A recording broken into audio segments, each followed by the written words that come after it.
Değerli İstanbullular, bildiğiniz gibi kış mevsimine girdik. Meteorolojinin verdiği bilgilere göre yakın tarihte İstanbul'da kar bekleniyor. Biz de şehrimizin yöneticilerini şimdiden uyarıyoruz.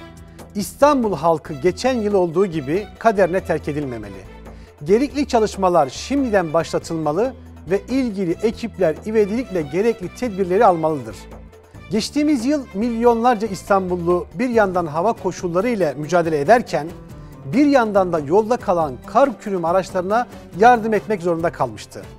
Yine binlerce kişi ya araçlarını yolda bırakıp yürüyerek evlerine ulaşmış ya da araçların içinde kendilerine yardım gelmesini beklemişti. Benzer durumların yaşanmaması için hem yerel yönetimler hem de mülki idare amirleri koordinasyon içerisinde çalışmalı ve İstanbul halkının rahat bir kış geçirmesi için tüm hazırlıklar tamamlanmalıdır.